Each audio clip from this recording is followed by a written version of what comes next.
PCOD या PCOS क्या होते हैं, क्यों आपको आयुर्वेद से ही इसका इलाज कराना चाहिए, 9 मोस्ट इंपोर्टेंट हर्ब्स कौन से हैं जो पीसीओडी में बहुत ही कारगर, आयुर्वेदिक मेडिसिन कौन सी उपयोग की जाती है, कौन से डाइट आपको पीसीओडी में फॉलो करने चाहिए, किन चीज़ों को अवॉइड करना चाहिए और कौन से योगा आपके लिए बेनिफिशियल है, आइए जानते हैं इस एक ही वीडियो में। क्यों बने रहेगा, चलिए वीडियो को शुरू करते हैं। तो मैं हूँ डॉक्टर सुमित सिन्हा और मैं ऐसे ही herbs, Ayurvedic medicine, Ayurvedic concept को सामान्य भाषा में समझाने की कोशिश करता हूँ। तो चलिए पीसीओडी को मैं बहुत ही आसान, सरल और संक्षिप्त शब्दों में आपको समझाने की कोशिश करता हूँ। एक आंकड़े के अनुसार हर एक 5 में से एक महिलाओं को आज वर्तमान में पीसीओडी की समस्या है और इसकी इंसिडेंस दिन ब दिन बढ़ती जा रही है, क्योंकि लाइफ स्टाइल खराब है महिलाओं में। सिर्फ महिलाएं नहीं, पुरुषों का भी लाइफ स्टाइल खराब है, लेकिन महिलाएं इससे ज़्यादा प्रभावित होती हैं और ज़्यादा गायनिकोलॉजिकल प्रॉब्लम्स देखने को मिलती हैं। तो जब ऐसी हार्मोनल इम्बैलेंस की कंडीशन बनती है तो इससे ओव्यूलेशन डिस्टर्ब होता है और ओव्यूलेशन डिस्टर्ब होने के कारण कई प्रकार के सिस्ट ओवरी में बन जाते हैं। यहीं से जन्म होता है पॉलीसिस्टिक ओवेरियन डिजीज़ का। कुछ सामान्य सिम्टम जैसे कि इर्रेगुलर पीरियड होना, वेट का अचानक से गेन होना, हेयर फॉल ज़्यादा होना, एक्ने आना या शादीशुदा जो महिलाएं हैं उनको देर से बच्चा कंसीव होना, ये पीसीओडी के सिम्टम होते हैं। अच्छा, पीसीओडी और पीसीओएस में फ़र्क क्या है? कई बार सिनोनिम की तरफ पे यूज़ होता है, लेकिन इनमें फ़र्क है।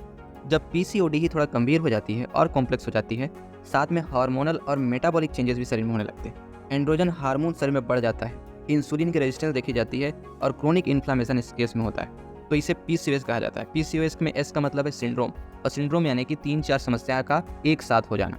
ठीक है, तीसरी इंपॉर्टेंट चीज़ कि आखिर ये होती क्यों है, तो इसका कोई डेफिनेट काज नहीं है। कई बार ये जेनेटिक होती है, लाइफ स्टाइल और फूड हैबिट के कारण हो सकती है, स्ट्रेस के कारण होता है, डायबिटीज़ और इंसुलिन रेजिस्टेंस के केस में ज़्यादा कॉमन है। आयुर्वेद के अनुसार ये कफ वात प्रकृति के लोगों को ज़्यादा होता है। अगर आपने अपना प्रकृति परीक्षण नहीं कराया है तो प्रकृति परीक्षण भी जरूर कराइए। प्रकृति परीक्षण कराने के लिए आप मुझे इंस्टाग्राम में मैसेज कर सकते हैं। चलिए, तो अब आते हैं वीडियो के मेन पार्ट पर, यानी कि कौन कौन सी दवाइयाँ, कौन कौन से हर्ब्स आयुर्वेद में यूज़ किए जाते हैं पीसीओडी के लिए या फिर अदर गायनिकोलॉजिकल प्रॉब्लम के लिए। स्क्रीन में आपको दवाइयों के नाम दिख रहे होंगे, जो हैं काचनार, दसमूल, शतावरी, मुलेठी, हिंगू, लोथ, गुगलू, अशोका, एलोवेरा। इसमें से कुछ के नाम आपने सुने होंगे, देखे भी होंगे और कुछ का उपयोग भी किया होगा। दिन ब दिन इन दवाइयों पर जो सामान्य से दिखते हैं, नए नए रिसर्च सामने आ रहे हैं। तो आइए देखते हैं क्या होती हैं ये मेडिसिन और कैसे इसका उपयोग किया जाता है। इन 9 दवाइयों को ब्रीफ में यानी कि संक्षिप्त में समझाने के बाद मैं कुछ दवाइयों के नाम भी आपको बताऊंगा, कुछ मेडिसिन के नाम भी बताऊंगा और लास्ट में फिर डू एंड डोंट्स भी आपको बताऊंगा। तो चलिए देखते हैं। सबसे पहला है काचनार। काचनार को आप फोटो में देखिए, शायद आपने इस पौधे को देखा होगा। इसे कोइनार, काचनार भी बोलते हैं। इसकी भाजी भी लोग खाते हैं। तो आयुर्वेद में इसका वर्णन आया है, ये बॉटनिकल नाम आप पढ़ लीजिएगा, बोहिनिया वेरिगेट होता है। ये बचने में हल्का, तासीर में ठंडा और कफ पित्त दोषों को शांत करता है आयुर्वेद के अनुसार। आयुर्वेद में इसका उपयोग गंडमाला यानी कि ग्वाइटर में किया जाता है, यानी कोई भी गांठ शरीर में हो तो काचनार का उपयोग किया जाता है। कई प्रकार के प्रदर रोग यानी कि वाइट डिस्चार्ज या फिर मेट्रोएजिया, मेद के रोग, लाइपोमा वगैरह, कोई भी ग्रंथि या फिर स्किन डिजीज में इसका उपयोग किया जाता है। कैसे आप इसको डे टू डे यूज़ कर सकते हैं, तो इसकी भाजी ली जाती है, काचनार गुगुल दवाई आती है, काचनार के छाल का चूर्ण भी आप डेली ले सकते हैं। मॉडर्न रिसर्च इसमें क्या कहती है, ये anti inflammatory, anti microbial, anti cancerous property वाला होता है, साथ में अल्सर, ट्यूमर और हेपेटोप्रोटेक्टिव भी होता है। तो काचनार सामान्य से दिखने वाला बहुत प्रभावशाली मेडिसिन। अगला है दसमूल। अब दसमूल को कौन नहीं जानता, दसमूल के बारे में लगभग सभी लोग जानते हैं। दसमूल कोई एक ड्रग नहीं है दोस्तों, इसमें 10 मेडिसिन होते हैं, जिसे हम लोग बृहद पंचमूल और लघु पंचमूल नाम से 2 कैटेगरी में करते हैं। बृहद का मतलब बड़े बड़े पेड़ों का जो मूल यूज़ किया जाता है उसे बृहद पंचमूल, और जो छोटे पौधों की जड़ें जो यूज़ की जाती हैं उसे लघु पंचमूल कहते हैं। इसमें क्या क्या होता है, तो बिल्व, अग्निमंथ, स्योनाक, पाटला, गंभारी, कंटकारी, गोक्षुर, वृति जैसे 10 ड्रग होते हैं। जब 10 ड्रग हैं तो इसका यूज़ भी बहुत डाइवर्सिफाइड है। फिर भी इसको वात रोग, कई प्रकार के स्त्री रोग, दुर्बलता और इम्यूनिटी में उपयोग किया जाता है। दसमूला रिस्ट के बारे में आपने सुना होगा, या दसमूल का काढ़ा भी आपने सुना होगा। का अगर आप डेली सेवन करेंगे तो कई प्रकार के गायनिकोलॉजिकल प्रॉब्लम और वात के रोग आपसे दूर रहेंगे। ये एनाल्जेसिक, एंटी एस्थेमेटिक, सेडेटिव भी है और एंटी इन्फ्लामेटरी और डायूरेटिक भी काम करती है। अब तीसरी ड्रग, महिलाओं के लिए वरदान की तरह है ये ड्रग, शतावरी जिसका नाम है। शतावरी जिन महिलाओं को डिलीवरी के बाद इस दूध नहीं आता है उनके लिए सबसे बेहतरीन मेडिसिन है। ये स्तन्य जनन मेडिसिन है। ये पचने में थोड़ी भारी, तासीर में ठंडी और वात पित्त शामक मेडिसिन है। इसमें ये गर्भ पोषक, बल्य, वात व्याधि, हाइपरटेंशन के लिए और कई प्रकार की रक्त प्रदर यानी कि मेट्रोरेजिया में भी काम करता है। महिलाओं के अधिकतर मेडिसिन में शतावरी जरूर मुख्य रूप से उपयोग की जाती है। इसका शतावरी का चूर्ण आप रात में दूध के साथ ले सकते हैं, या शतावरी का घृत, शतावरी मूल्य आदि लव जैसे योग इसमें आते हैं, जिसका आप डेली सेवन कर सकते हैं अच्छे हेल्थ बेनिफिट के लिए। Shatavari reproductive health, adaptogenic, anti stress और इन्फ्लामेटरी, एंटीऑक्सीडेंट से भरपूर न्यूरो हेपेटो प्रोटेक्टिव होती है। अगली मेडिसिन है या हर्ब्स है दोस्तों, मुलेठी। मुलेठी का काढ़ा या मुलेठी का अगर आप फांड यानी कि गर्म पानी में मुलेठी मिलाकर पिएं तो इसमें रिसर्च में देखा गया है कि कई प्रकार के सिस्ट, खासकर पीसीओडी में ये बहुत ही कारगर है। मुलेठी वात पित्त शामक होती है, तासीर में ठंडी होती है और पचने में थोड़ी भारी होती है। ये बालों के लिए भी बहुत अच्छी रसायन कहा गया है इसको वात का अनुलोमक, यानी कि वात से रिलेटेड जितने भी प्रॉब्लम है, वात की गति हमारे शरीर में जब बढ़ जाती है तो कई प्रकार की समस्या उत्पन्न हो जाती है। तो वात की गति को सही करता है ये। कई प्रकार के रक्त विकार में काम करता है, बुद्धि के लिए भी अच्छा है, मेधा के लिए अच्छा है। व्रण यानी कि कोई भी वुंड है उसके हीलिंग अच्छे से होती है इससे। ये anti inflammatory, ulcer, cyst, hepatoprotective, respiratory health और एनाल्जेसिक के रूप में काम करती है। कैसे इसका उपयोग कर सकते हैं आप? तो इसके चूर्ण को आप सीधा ले सकते हैं, जैसे काढ़ा के रूप में ले सकते हैं, गर्म पानी में मिलाकर इसका चूर्ण ले सकते हैं, मुंह में मुलेठी का टुकड़ा रखकर इसका चूषण भी कर सकते हैं। अगला सामान्य से दिखने वाला लेकिन बहुत महत्वपूर्ण हर्ब है हींग, और हींग का प्रयोग लगभग हर किचन में होता है। हींग वात कफ दोष को शांत करती है और पित्त को थोड़ा सा बढ़ा भी देती है, तो ज़्यादा गर्मी वाले, ज़्यादा पित्त प्रकृति वाले लोग हींग का सेवन थोड़ा कम करें। ये पचने में हल्का होता है और उष्ण स्वभाव का होता है। उष्ण स्वभाव के कारण जिनके पीरियड नहीं आ रहे हों उनमें ये बहुत अच्छा काम करता है। कई प्रकार के उदर विकार यानी कि पेट की समस्याओं में, इनफर्टिलिटी में भी इसका अच्छा उपयोग है। ये कफ को समन करता है, यानी कफ को शरीर में शांत करता है और कफ को पिघलाकर शरीर से बाहर निकालता है। Anti microbial, anti diabetic, anti protozoan property भी है, एंटी इन्फ्लामेटरी, डाइजेस्टिव और लग्जेटिव प्रॉपर्टी भी हींग में होती है। कैसे उपयोग कर सकते हैं? तो भोजन में सीधा सीधा उपयोग कर सकते हैं छौके में। हिंगवादी बट्टी या हिंगवाष्टक चूर्ण भी आती है जिसका प्रतिदिन सेवन कर सकते हैं अच्छे हेल्थ के लिए। अगली मेडिसिन है दोस्तों लोद्र। लोद्र का उपयोग प्रदर रोगों में यानी कि वाइट डिस्चार्ज में बहुतायत रूप से होता है। ये कफ पित्त दोषों को शांत करती है, पाचन में हल्की है और शीतवीर यानी कि तासीर में ठंडी होती है। इस शरीर में इन्फ्लामेशन या शोथ जो होता है उसको कम करती है। कई प्रकार के प्रदर वाइट डिस्चार्ज में काम करता है, गर्भाशय को बल प्रदान करता है और कई चर्म रोगों में भी लोत्र का उपयोग होता है। एंटी इन्फ्लामेटरी है, हेपेटोप्रोटेक्टिव क्वालिटी भी है इसमें। Anti diabetic, anti androgenic. Anti androgenic कहने का मतलब जो एंड्रोजन हार्मोन बढ़ जाते हैं पीसीओएस में, उसको भी ये कम करता है। Anti fungal, anti allergy property होती है।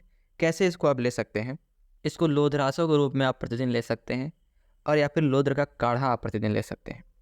दोस्तों पीसीओडी जैसी समस्या या अदर गायनिकोलॉजिकल प्रॉब्लम में हमारा एम ये होता है कि हम बॉडी को डिटॉक्सिफाई करें, वेट को मैनेज करें और मेटाबॉलिज्म को इम्प्रूव करें, जिससे फाइनली आपके हार्मोन लेवल्स बैलेंस हो जाएं और बॉडी जो है अपने फंक्शन अच्छे से कर पाए। इसी सब को ठीक करने के लिए ये जो मेडिसिन मैं बताऊंगा आपको 9 मेडिसिन, ये सारे मेडिसिन कुछ या तो वेट को मैनेज करेंगे, आपके मेटाबॉलिज्म को इम्प्रूव करेंगे, इम्यूनिटी को बढ़ाएंगे और शरीर को डिटॉक्सिफाई करेंगे। अगला हर्ब है अशोक, और अशोक के बारे में भी आप सभी जानते होंगे। ये कफ पित्त दोष को ठीक करता है, ये भी हल्का होता है पचने में और शीत स्वभाव का होता है। रक्त शोधक यानी कि ब्लड प्यूरिफाई करने वाला, शरीर से शोथ यानी इन्फ्लामेशन को कम करने वाला, गर्भाशय से होने वाले जितने भी स्त्राव हैं, चाहे गर्भाशय में पीड़ा हो, गर्भाशय की शिथिलता हो, कई प्रकार के प्रदर यानी कि वाइट डिस्चार्ज के प्रॉब्लम में और ओवरी की समस्याओं में ये काफ़ी कारगर सिद्ध हुआ है। अशोक को यूटेराइन टॉनिक भी कहा जाता है। ये हार्मोन को बैलेंस करने में मुख्य भूमिका निभाती है। एंटी इन्फ्लामेटरी है, एंटी माइक्रोबियल प्रॉपर्टी भी है, anti fungal, cardio protective, wound healing की प्रॉपर्टी भी इसमें होती है। कैसे अशोक को लिया जा सकता है? तो अशोक का छाल का दूध के साथ पाक करके आप सेवन कर सकते हैं। अगर क्षीर पाक के बारे में आपको डिटेल्स जाननी है तो आप कमेंट कर सकते हैं या मुझे मैसेज कर सकते हैं, मैं डिटेल में बताऊंगा आपको।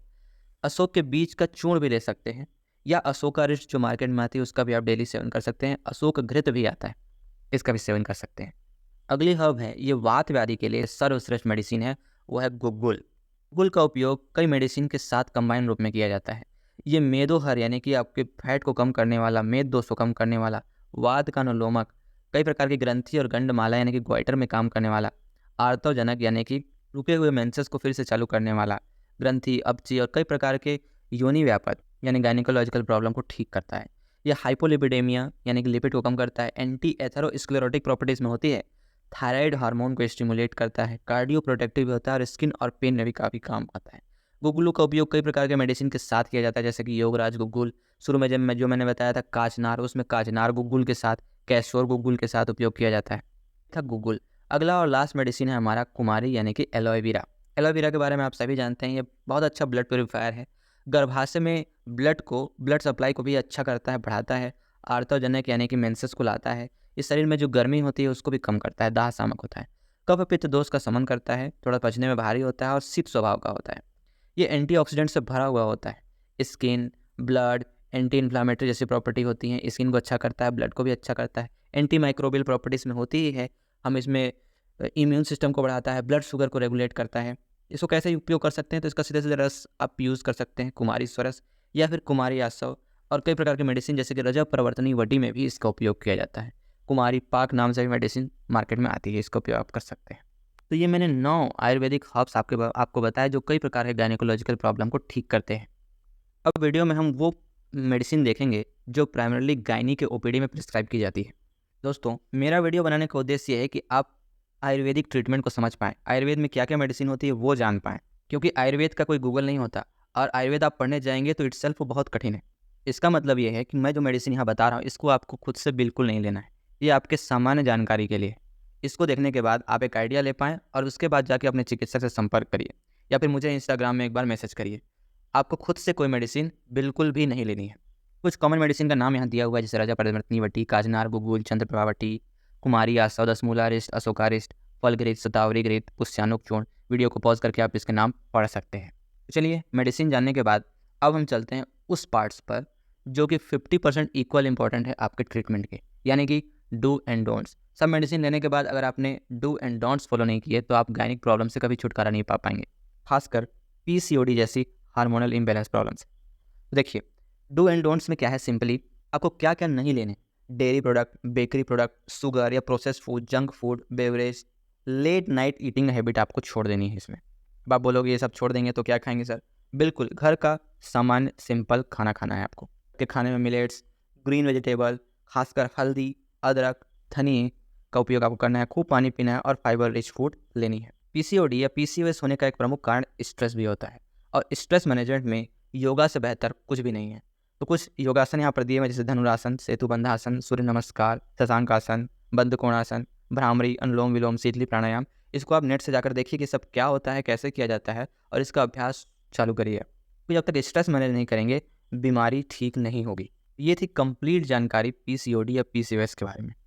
वीडियो अगर आपको पसंद आई हो तो वीडियो को लाइक करिए और चैनल को अभी सब्सक्राइब कर लीजिए, क्योंकि ऐसे ही वीडियो अपकमिंग वीडियो आने वाले हैं। अधिक जानकारी के लिए आप सबसे पहले तो यूट्यूब चैनल को सब्सक्राइब करिए, और अगर आपकी कोई सलाह चाहिए तो आप मुझे फ्री में मैसेज कर सकते हैं।